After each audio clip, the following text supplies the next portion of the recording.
Hello, my name is Leia, and today we are going to make a simple wicker basket. Wicker basket is essentially made out of 4 parts: the border, which is the top, the wickers, which form the wall, the ribs around which the wickers go, and the bottom.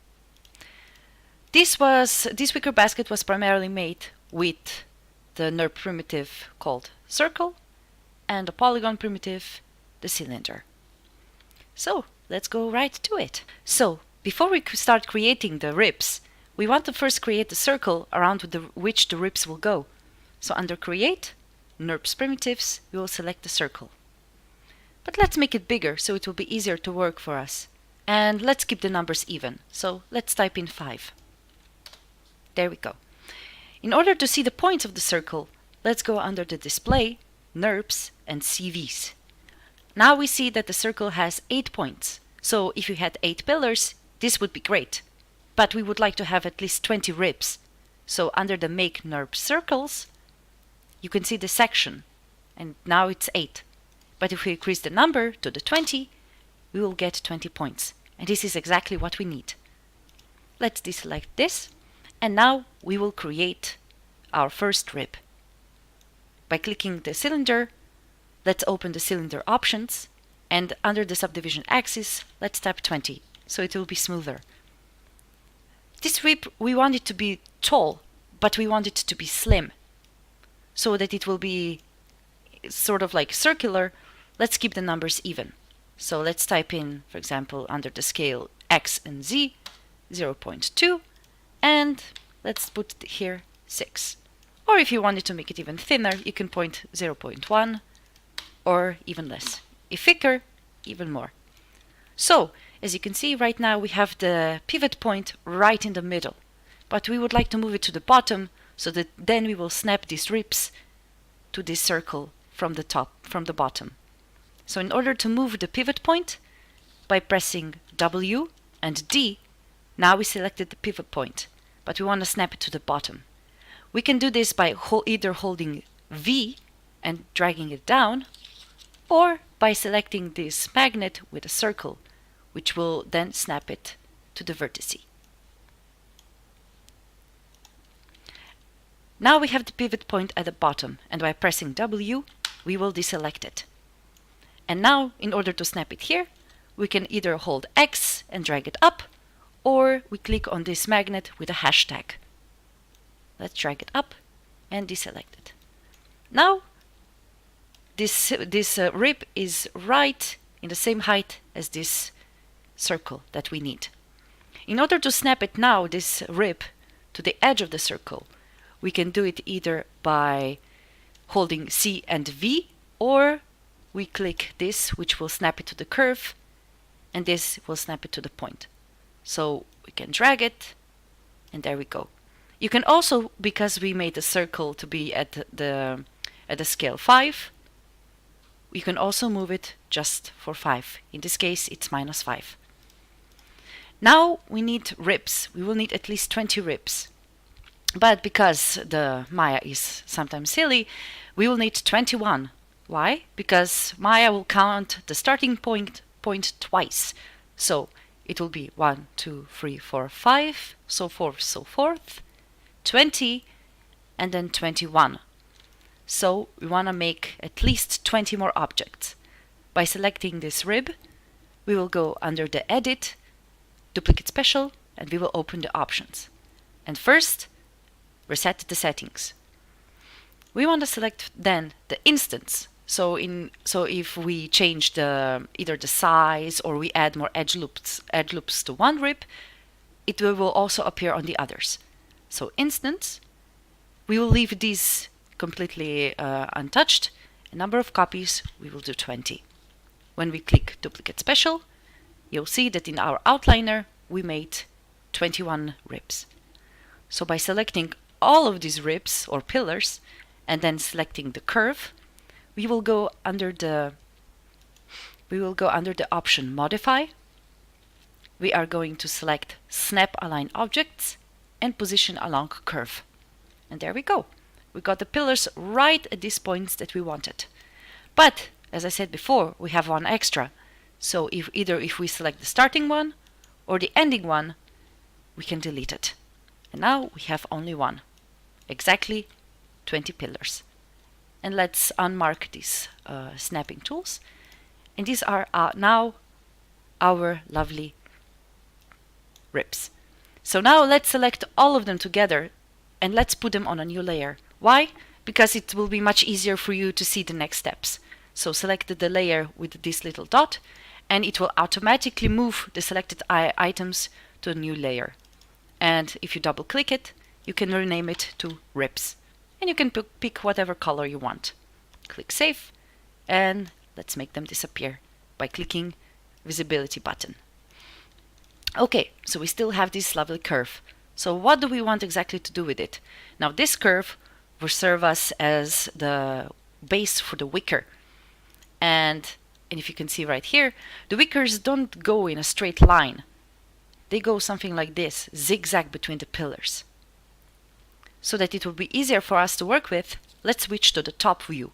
By pressing space, we will go into different viewports, and then we can go to top and select it. So now we can see the ribs and this lovely curve that is going to serve us as the base. So in order, because the wicker goes like this, we will have to enter the edit mode. You can do this by pressing F8 or simply selecting the vertices. Because the wicker goes zigzag, we will select every second point.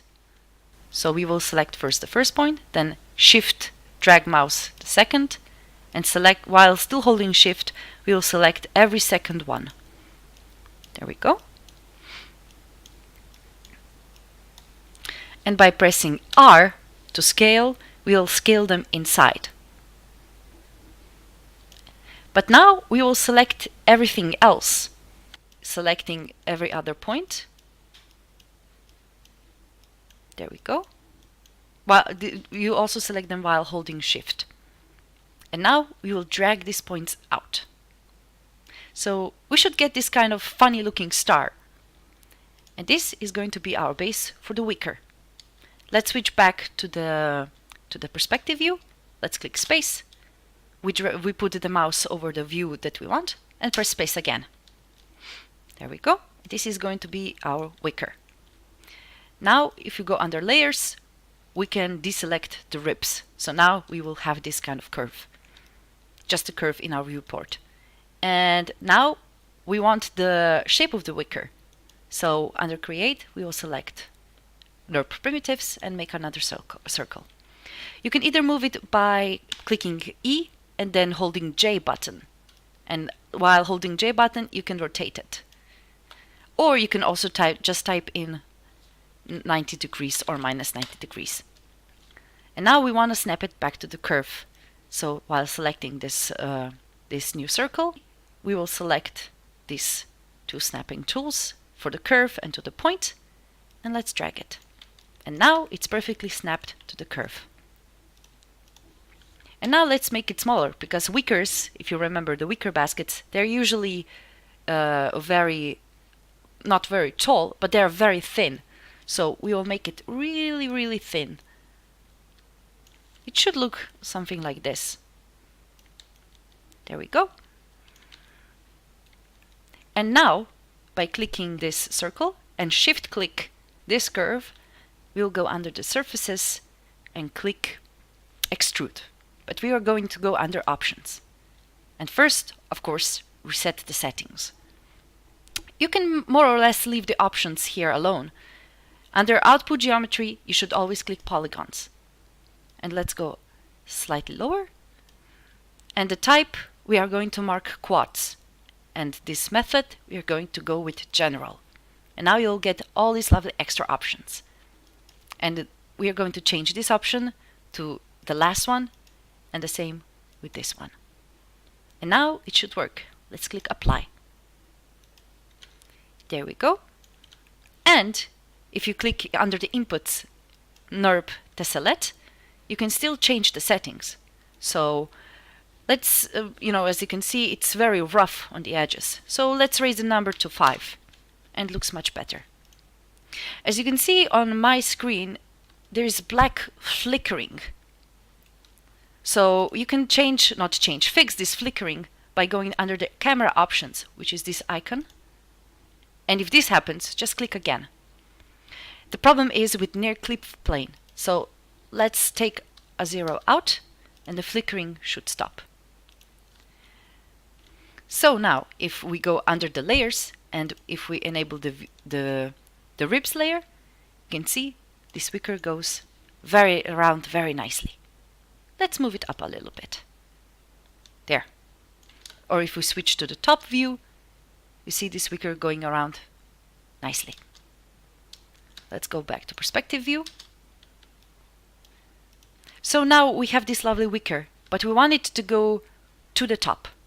So by selecting this wicker, we will go under the Edit, Duplicate Special, and we will open the options.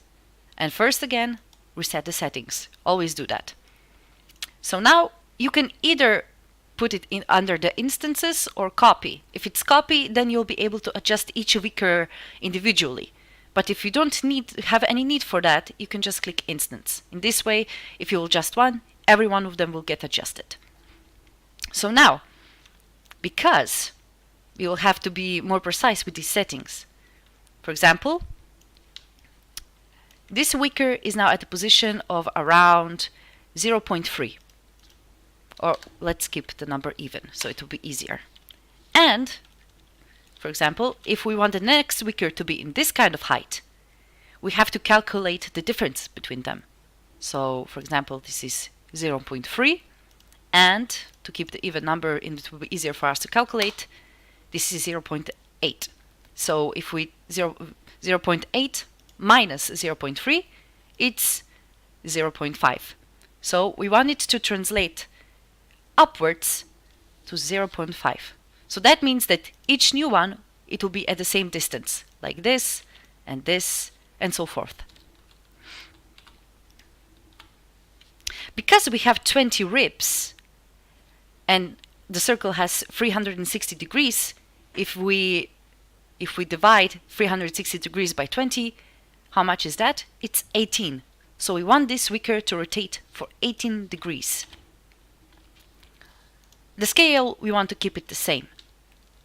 And let's be generous, let's put 30. So we will get as many as we need. By clicking apply, as you can see, we got some extra. So you can just delete everything that was extra. And one more on the top. And this is our wicker basket. And you can close the menu. So that it will be a bit easier for us, let's group these things, and as well, like for example, we put them on separate layers. So in order to avoid this mess in the outline, let's group them. So by pressing Ctrl G, we made a new group. So let's put wicker basket and name it ribs.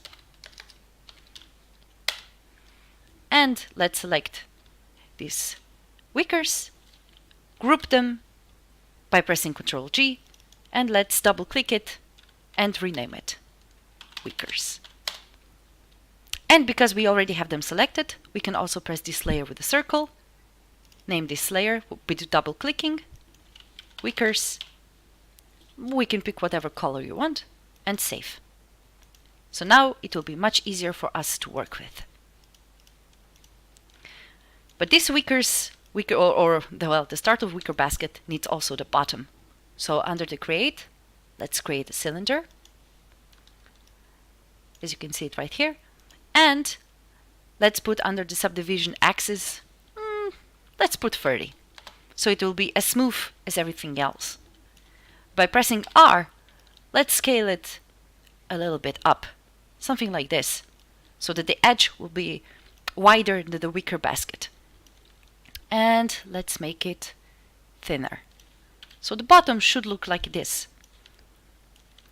If we want to snap this top of the cylinder directly onto the bottom of these ribs, pressing space, let's go to the front view. But as you can see, there is nothing. The scene disappeared. So with selecting the camera and selecting it again, we will adjust the near clip plane and far clip plane. So let's put more zeros and press enter. And now we see the scene. Okay, so what we have to do now is move the pivot point, which is right in the middle, to this top edge. So by pressing W, D, we selected now the pivot point and snap it. And then W, so we exited the pivot point mode. And now, while holding V, we can just drag it underneath. And let's press space, and let's go back to perspective. There we go. This wicker basket has a very nice bottom. And because we are organized, let's put it on a new layer. Let's type in bottom. And this lovely color. Okay, so now we just need the top. So let's hide everything. This curve is a leftover from the Wickers, so we can just left click it and then right click it and add selected object, and it should disappear. Oh, as well as this circle. Let's left click it under Wickers, right click and add select object. So now we have a very clean scene, because it will be much easier for us to work to make a new border. So under the create, we will make another circle, and because we kept the even numbers, we know that it should be 5. You remember? We used the same circle for the ribs. So now what we're going to do, in order to get this lovely twisted border, we will do this with the mesh. So under the create, let's go and create a cylinder. And let's go under the inputs, polycylinder, and let's make it to the 20, so it will be a bit smoother. But in this case, we'll go under the subdivision caps and type 0. It will be much easier for us to delete this cap later on. So now we will go into the object mode. You can do this also by pressing F8. We will select everything else and delete it. We just want the top. And we will snap the top to the same to grid, and let's pull it down. There we go. And because we want this twist, we have to have at least three cylinders to go. So I usually make 4, because then the twist looks nicer. So with Control D, we will duplicate these circles. You can just put it however you would like. Just keep a little bit of space. You don't have to be precise about it. And again, Control D. And again, Control D. There we go. And when we exit the edit mode, we will get these 4 circles. But we want them to be the same object, so with shift clicking everything, so that we have everything selected, we will go under the mesh and combine them. So now we have the pivot point right in the middle of them. And let's scale them down a little bit. Something like this. By holding X, we will first drag it like this and like this. So it should be in the center. But now you see the numbers aren't even. So if we want to regain these numbers again to zeros and the scales to 1, we will select this mesh and we will go under the modify freeze transformation. And now it will be easier for us to work with. So now, the same as before with the circle, we will rotate it by clicking E, and now by holding J and rotating it, or you can just type in the numbers like this. And now by pressing V, we will snap it again to this point. But as you can see, again, with this, because this is a new curve, we don't see the point. So we will go under the display, NURBS, and click CVs. There we go. We will snap it to this point. And the easiest way is to mark this snap to the curve and snap to the point. And let's just drag it. Or you can also type -5. There we go. So now we have everything perfectly aligned. But now we want to extrude these faces along the curve. So while selecting them with left click, we will right click them. Holding right click, we will select faces. And now with shift click, we will select all the faces. Then we will select the curve. And now, while we have everything selected, we will go under edit mesh and extrude. And you will see, usually something like this will happen, or nothing at all. And that means we did good. So if we go under the divisions and drag this, you will see we are getting slowly the shape we want. Let's raise the number to 100. There we go. But now it's black. So while going into the object mode, we will go under the mesh display and click reverse. There we go. But as you can see here, they're not clicking together. They should be connected and going around and around. So first, what we will do is twist it before we do that. So let's go under the poly extrude face. Under these inputs, you will see the option called twist. So you should always twist it by 360 if you want these faces at the end to be turned the same way. So if we click 360, we get one twist. 720, we get two twists. 1080, we get three twists. Yeah, this looks pretty good enough. And now we want to connect these. So what we'll do is we will go into the object mode. You can do this by F8. While holding the left click, we will select just this part. But we want to look at just this part. So with clicking Control 1, we will hide everything else. We want just this part. And now we will delete the faces. The same faces that we worked with before. Just left click and delete. So now what we want to do is join these edge loops. If you double click, the entire edge loop will be selected. And while holding Shift, we will click the opposite edge loop. While holding Shift, we'll double click it. And now we've selected both edge loops. And now under the mesh, edit mesh, we will go under the merge. And let's raise that number to at least 0.1. And now they are merged.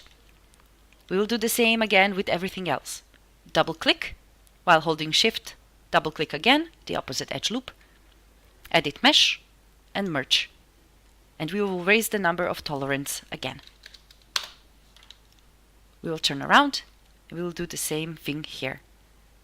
Sometimes it can be a bit messy to look at, but usually you'll immediately know which edge loops to select. So double click, holding Shift, double click again, edit mesh, merge. Tolerance 0.1. And let's select the last one.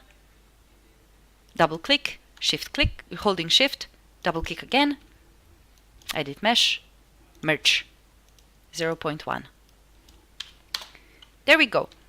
Now we've connected these edge loops. And now if we click Control 1 again, we will see the entire curve. But now, as you can see, while they are merged together, the transition is not smooth. So if you click the mesh, we will go under the mesh display and click Soften Edge. And now it's gone. So let's go under the layers again and let's enable everything else. And while holding and selecting the border, let's drag it up. Let's drag it up to something like this. We want to hide the ends of the pillars. Like this. And there we go. This is our wicker basket. And now, when you're satisfied with everything, we will, because now everything is still influenced by the curves, we will drag the mouse and select everything. And now we will go under the Edit, Delete All by Type, History. And now, as you'll see, there is nothing more under the inputs. You cannot change the shape, you cannot twist it, you cannot, if you move these curves, you cannot adjust anything else. So really be careful with this. Do it only at the end when you're completely satisfied with everything. So there we go. This is our lovely wicker basket. I hope you enjoyed and see you next time.